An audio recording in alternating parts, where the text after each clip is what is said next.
नमस्कार। तो आज साल के आखिरी दिन प्रधानमंत्री नरेंद्र मोदी मन की बात करने वाले हैं, सीधे सुनते हैं। करेंगे, नए अनुभव शेयर करेंगे। आप सबको 2018 की अनेक अनेक शुभकामनाएं। अभी पिछले दिनों 25 दिसंबर को विश्व भर में क्रिसमस का त्योहार धूमधाम से मनाया गया। भारत में भी लोगों ने काफी उत्साह से इस त्योहार को मनाया। क्रिसमस के अवसर पर हम सब ईसा मसीह की महान शिक्षाओं को याद करते हैं और ईसा मसीह ने सबसे ज्यादा जिस बात पर बल दिया था वह था सेवा भाव। सेवा की भावना का सार हम बाइबल में भी देखते हैं। The son of man has come not to be served but to serve and to give his life as blessing to all humankind. ये दिखाता है कि सेवा का महात्म्य क्या है। विश्व की कोई भी जाति होगी, धर्म होगा, परंपरा होगी, रंग होंगे, लेकिन सेवा भाव ये मानवीय मूल्यों का एक अनमोल पहचान के रूप में है। हमारे देश में निष्काम कर्म की बात होती है, यानी ऐसी सेवा जिसमें कोई अपेक्षा न हो। हमारे यहाँ तो कहा गया है सेवा परमो धर्मः, जीव सेवा ही शिव सेवा। और गुरुदेव रामकृष्ण परमहंस तो कहते थे शिव भाव से जीव सेवा करें। यानी पूरे विश्व में ये सारे समान मानवीय मूल्य हैं। आए हम महापुरुषों का स्मरण करते हुए, पवित्र दिवसों की याद करते हुए हमारी इस महान मूल्य परंपरा को नई चेतना दें, नई ऊर्जा दें और खुद भी उसे जीने का प्रयास करें। मेरे प्यारे, 1 जनवरी 2018 यानी कल, मेरी दृष्टि से कल का दिन एक स्पेशल दिवस है। आपको भी आश्चर्य होता होगा, नया वर्ष आता रहता है, 1 जनवरी भी हर वर्ष आती है, लेकिन जब स्पेशल की बात करता हूं तो सचमुच में मैं कहता हूं कि स्पेशल है। जो लोग वर्ष 2000 या उसके बाद जन्मे हैं, यानी 21वीं सदी में जिन्होंने जन्म लिया है, वे 1 जनवरी 2018 से एलिजिबल वोटर्स बनना शुरू हो जाएंगे। भारतीय लोकतंत्र 21वीं सदी के वोटर्स का, न्यू इंडिया वोटर्स का स्वागत करता है। मैं हमारे इन युवाओं को बधाई देता हूं और सभी से आग्रह करता हूं कि आप स्वयं को वोटर के रूप में रजिस्टर करें। पूरा हिंदुस्तान आपको 21वीं सदी के वोटर के रूप में स्वागत करने के लिए लालायित है। 21वीं सदी के वोटर के नाते आप भी गौरव अनुभव करते होंगे। आपका वोट न्यू इंडिया का आधार बनेगा। वोट की शक्ति लोकतंत्र में सबसे बड़ी शक्ति है। लाखों लोगों के जीवन में सकारात्मक परिवर्तन लाने के लिए वोट सबसे प्रभावी साधन है। आप केवल मत देने के अधिकारी नहीं बन रहे हैं, आप 21वीं सदी के भारत कैसा हो, 21वीं सदी के भारत के आपके सपने क्या हो, आप भी तो भारत के 21वीं सदी के निर्माता बन सकते हैं। और इसकी शुरुआत 1 जनवरी से विशेष रूप से हो रही है। और आज अपनी इस मन की बात में मैं 18 से 25 वर्ष के ऊर्जा और संकल्प से भरे हमारे यशस्वी युवाओं से बात करना चाहता हूं। मैं इन्हें न्यू इंडिया यूथ मानता हूं।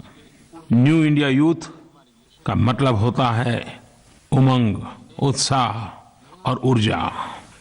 मेरा विश्वास है कि हमारे इन ऊर्जावान युवाओं के कौशल और ताकत से ही हमारा न्यू इंडिया का सपना सच होगा। जब हम नए भारत की बात करते हैं तो नया भारत जो जातिवाद, संप्रदायवाद, आतंकवाद, भ्रष्टाचार के जहर से मुक्त हो, गंदगी और गरीबी से मुक्त हो। न्यू इंडिया जहां सभी के लिए समान अवसर हो, जहां सभी की आशा आकांक्षाएं पूरी हो। नया भारत जहां शांति, एकता और सद्भावना ही हमारा गाइडिंग फोर्स हो। मेरा यह न्यू इंडिया यूथ आगे आए और मंथन करे कि कैसे बनेगा न्यू इंडिया। वो अपने लिए भी एक मार्ग तय करे, जिनसे वो जुड़ा हुआ है उनको भी जोड़े और कारवां बढ़ता चले। आप भी आगे बढ़े, देश भी आगे बढ़े। अभी जब मैं आपसे बात कर रहा हूं तो मुझे एक विचार आया कि क्या हम भारत के हर जिले में एक मॉक पार्लियामेंट आयोजित कर सकते हैं, जहां ये 18 से 25 वर्ष के युवा मिल बैठ करके न्यू इंडिया पर मंथन करें, रास्ते खोजें, योजनाएं बनाएं, कैसे हम हमारे संकल्पों को 2022 से पहले सिद्ध करेंगे, कैसे हम एक ऐसे भारत का निर्माण कर सकते हैं जिसका सपना हमारे स्वतंत्रता सेनानियों ने देखा था। महात्मा गांधी ने आजादी के आंदोलन को जन आंदोलन बना दिया था। मेरे नौजवान साथियों, समय की मांग है कि हम भी 21वीं सदी के भव्य दिव्य भारत के लिए एक जन आंदोलन खड़ा करें। विकास का जन आंदोलन, प्रगति का जन आंदोलन, सामर्थ्यवान शक्तिशाली भारत का जन आंदोलन। मैं चाहता हूं कि 15 अगस्त के आसपास दिल्ली में एक मॉक पार्लियामेंट का आयोजन हो, जहां प्रत्येक जिले से चुना गया एक युवा इस विषय पर चर्चा करें कि कैसे अगले 5 सालों में एक न्यू इंडिया का निर्माण किया जा सकता है, संकल्प से सिद्धि कैसे प्राप्त की जा सकती है। आज युवाओं के लिए ढेर सारे नए अवसर पैदा हुए हैं। स्किल डेवलपमेंट से लेकर के इनोवेशन और एंटरप्रेन्योरशिप में हमारे युवा आगे आ रहे हैं और सफल हो रहे हैं। मैं चाहूंगा कि इन सारे अवसरों की योजनाओं की जानकारी इस न्यू इंडिया यूथ को एक जगह कैसे मिले और इस बारे में कोई एक ऐसी व्यवस्था खड़ी की जाए ताकि 18 वर्ष का होते ही उसे इस दुनिया के बारे में, इन सारी चीजों के बारे में सहज रूप से जानकारी प्राप्त हो और वह आवश्यक लाभ भी ले सके। मेरे प्यारे देशवासियों, पिछली मन की बात में मैंने आपसे पॉजिटिविटी के महत्व के बारे में बात की थी। मुझे संस्कृत का एक श्लोक याद आ रहा है, उत्साहो बलवान आर्य नास्ति उत्साहन परम बलम सोत साहस्य लोकेशु न किचित अपि दुर्लभम। इसका मतलब होता है उत्साह से भरा एक व्यक्ति अत्यंत बलशाली होता है, क्योंकि उत्साह से बढ़कर कुछ नहीं होता। पॉजिटिविटी और उत्साह से भरे व्यक्ति के लिए कुछ भी असंभव नहीं। अंग्रेजी में भी लोग कहते हैं pessimism leads to weakness, optimism to power. मैंने पिछली मन की बात में देशवासियों से अपील की थी कि वर्ष 2017 के अपने पॉजिटिव मोमेंट शेयर करें और 2018 का स्वागत एक पॉजिटिव एटमॉस्फेयर में करें। मुझे बहुत खुशी हुई कि भारी संख्या में लोगों ने सोशल मीडिया प्लेटफॉर्म, माय गॉव और नरेंद्र मोदी ऐप पर बहुत ही पॉजिटिव रिस्पांस दिया, अपने अनुभव शेयर किए। पॉजिटिव इंडिया हैशटैग के साथ लाखों ट्वीट्स किए गए, जिसकी पहुंच करीब करीब 150 करोड़ से भी अधिक लोगों तक पहुंची।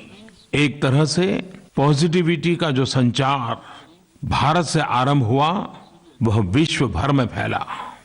जो ट्वीट्स और रिस्पांस आए वो सचमुच में इंस्पायरिंग थे, एक सुखद अनुभव था। कुछ देशवासियों ने इस वर्ष के उन घटनाक्रमों को साझा किया जिनका उनके मन पर विशेष प्रभाव पड़ा, सकारात्मक प्रभाव पड़ा। कुछ लोगों ने अपनी व्यक्तिगत उपलब्धियों को भी शेयर किया।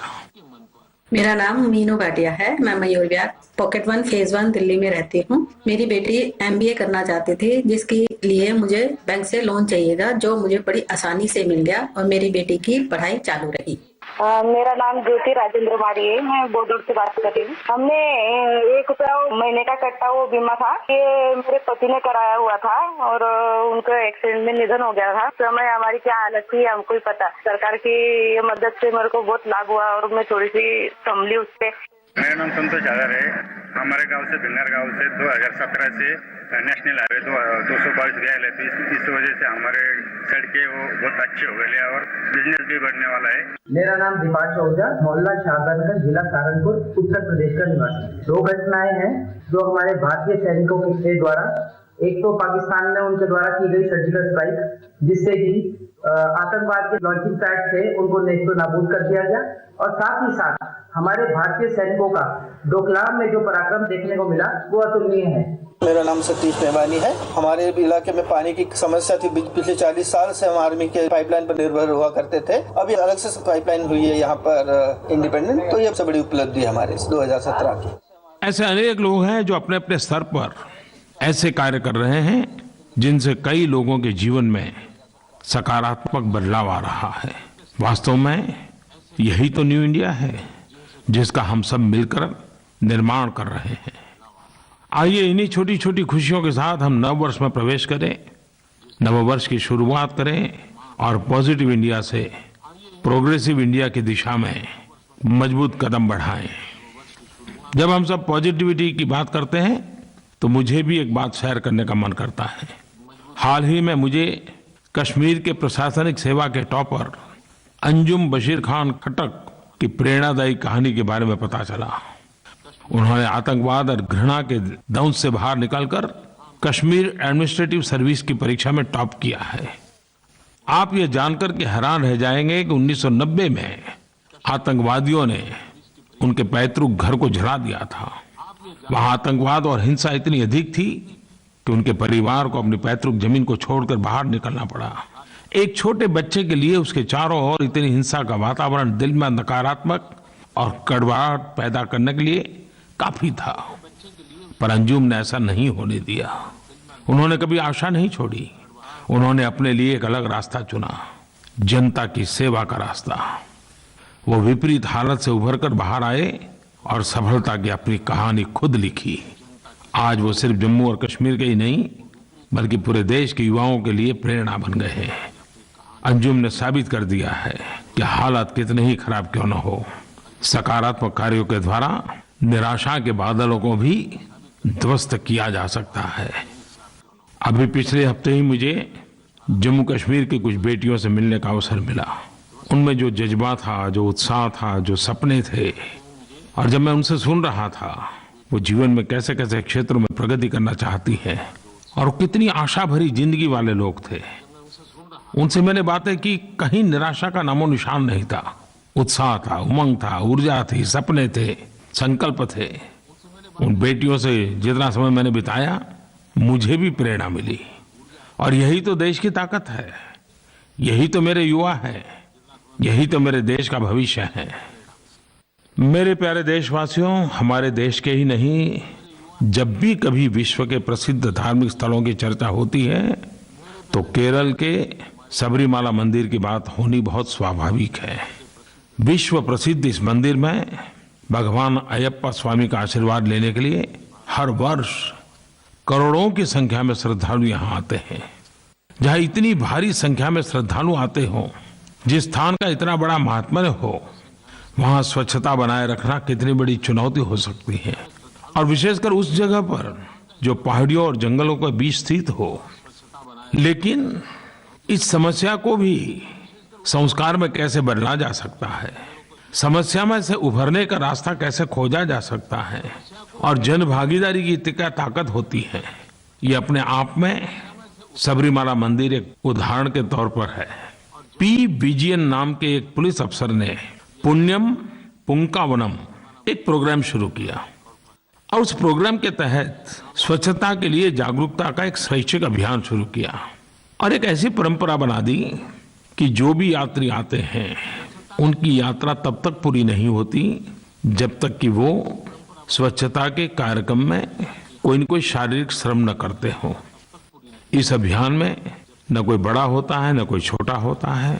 हर यात्री भगवान की पूजा का ही भाग समझ करके कुछ न कुछ समय स्वच्छता के लिए करता है, काम करता है, गंदगी हटाने के लिए काम करता है।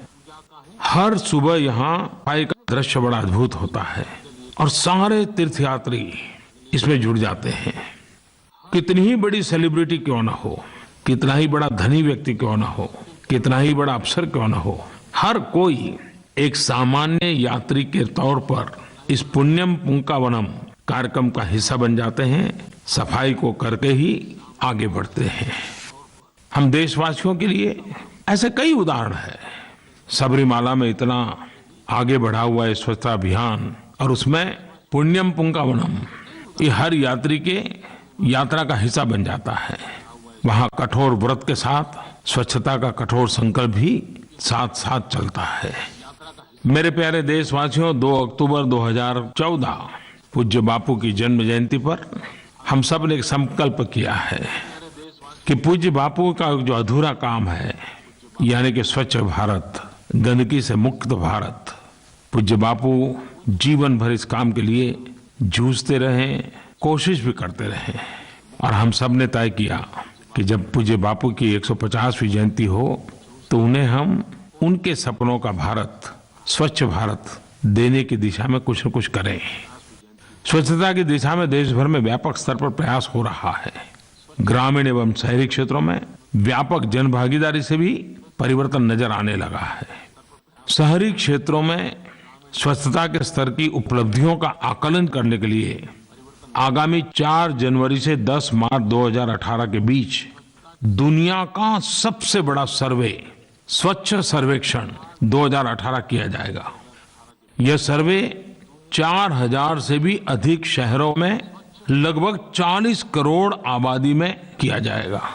इस सर्वे में जिन तथ्यों का आकलन किया जाएगा उनमें है शहरों में खुले में शौच से मुक्ति, कूड़े का कलेक्शन, कूड़े को उठाकर ले जाने के लिए परिवहन की व्यवस्था, वैज्ञानिक तरीके से कूड़े की प्रोसेसिंग, बिहेवियरल चेंज के लिए किए जा रहे प्रयास, कैपेसिटी बिल्डिंग और स्वच्छता के लिए गए इनोवेटिव प्रयास और इस काम के लिए जनभागीदारी।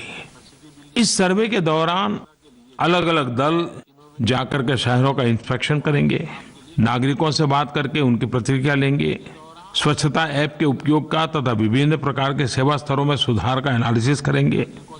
इसमें यह भी देखा जाएगा कि क्या ऐसी स्थायी व्यवस्था शहरों के द्वारा बनाई गई है जिससे शहर की स्वच्छता एक जन जन का स्वभाव बने, शहर का स्वभाव बन जाए। स्वच्छता सिर्फ सरकार करे ऐसा नहीं है, हर नागरिक एवं नागरिक संगठनों की भी बहुत बड़ी जिम्मेवारी है। और मेरी हर नागरिक से अपील है कि वे आने वाले दिनों में जो स्वच्छता सर्वे होने वाला है उसमें बढ़ चढ़ करके भाग लें और आपका शहर पीछे न रह जाए, आपका गली मोहल्ला पीछे न रह जाए, इसका बीड़ा उठाएं। मुझे पूरा विश्वास है कि घर से सूखा कूड़ा और गीला कूड़ा अलग अलग करके नीले और हरे डस्टबिन का उपयोग अब तो आपकी आदत बन ही गई होगी। कूड़े के लिए रिड्यूस, रीयूज और रिसाइकल का सिद्धांत बहुत कारगर होता है। जब शहरों की रैंकिंग इस सर्वे के आधार पर की जाएगी, अगर आपका शहर 1 लाख से अधिक आबादी का है तो पूरे देश की रैंकिंग में, और 1 लाख से कम आबादी का है तो क्षेत्रीय रैंकिंग में ऊंचे से ऊंचा स्थान प्राप्त करें। ये आपका सपना होना चाहिए, आपका प्रयास होना चाहिए। 4 जनवरी से 10 मार्च 2018 इस बीच होने वाले स्वच्छता सर्वेक्षण में, स्वच्छता की इस हेल्दी कंपटीशन में आप कहीं पिछड़ न जाएं, ये हर नगर में एक सार्वजनिक चर्चा का विषय बनना चाहिए और आप सबका सपना होना चाहिए, हमारा शहर, हमारा प्रयास, हमारी प्रगति, देश की प्रगति। आइए इस संकल्प के साथ हम सब फिर से एक बार पूज्य बापू का स्मरण करते हुए, स्वच्छ भारत का संकल्प लेते हुए पुरुषार्थ की पराकाष्ठा करें। मेरे प्यारे देशवासियों, कुछ बातें ऐसी होती हैं जो दिखने में बहुत छोटी लगती हैं, लेकिन एक समाज के रूप में हमारी पहचान पर दूर दूर तक प्रभाव डालती रहती है। आज मन की बात के इस कार्यक्रम के माध्यम से मैं आपके साथ ऐसी एक बात शेयर करना चाहता हूं।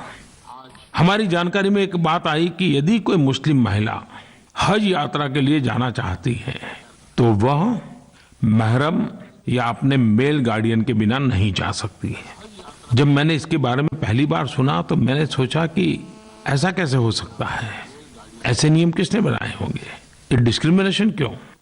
और मैं जब उसकी गहराई में गया तो मैं हैरान हो गया। आजादी के 70 साल के बाद भी ये रिस्ट्रिक्शन लगाने वाले हम ही लोग थे। दशकों से मुस्लिम महिलाओं के साथ अन्याय हो रहा था, लेकिन कोई चर्चा ही नहीं थी। यहां तक कि कई इस्लामी देशों में भी यह नियम नहीं है। लेकिन भारत में मुस्लिम महिलाओं को यह अधिकार प्राप्त नहीं था और मुझे खुशी है कि हमारी सरकार ने इस पर ध्यान दिया। हमारी मिनिस्ट्री ऑफ माइनॉरिटी अफेयर्स ने आवश्यक कदम भी उठाए और ये 70 साल से चली आ रही परंपरा को नष्ट करके इस रिस्ट्रिक्शन को हमने हटा दिया। आज मुस्लिम महिलाएं महरम के बिना हज के लिए जा सकती हैं और मुझे खुशी है कि इस बार लगभग 1300 मुस्लिम महिलाएं महरम के बिना हज जाने के लिए अप्लाई कर चुकी हैं और देश के अलग अलग भागों से, केरल से लेकर के उत्तर तक महिलाओं ने बढ़ चढ़ करके हज यात्रा करने की इच्छा जाहिर की है। अल्पसंख्यक मामलों के मंत्रालय को मैंने सुझाव दिया है कि वे यह सुनिश्चित करें कि ऐसी सभी महिलाओं को हज जाने की अनुमति मिले जो अकेले अप्लाई कर रही है। आमतौर पर हज यात्रियों के लिए लॉटरी सिस्टम है, लेकिन मैं चाहूंगा कि अकेली महिलाओं को इस लॉटरी सिस्टम से बाहर रखा जाए और उनको स्पेशल कैटेगरी में अवसर दिया जाए। मैं पूरे विश्वास से कहता हूं और ये मेरी दृढ़ मान्यता है कि भारत की विकास यात्रा हमारी नारी शक्ति के बल पर, उनकी प्रतिभा के भरोसे आगे बढ़ी है और आगे बढ़ती रहेगी।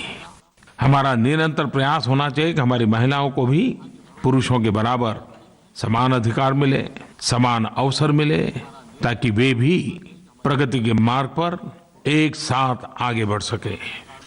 मेरे प्यारे देशवासियों, 26 जनवरी हमारे लिए एक ऐतिहासिक पर्व है, लेकिन इस वर्ष 26 जनवरी 2018 का दिन विशेष रूप से याद रखा जाएगा।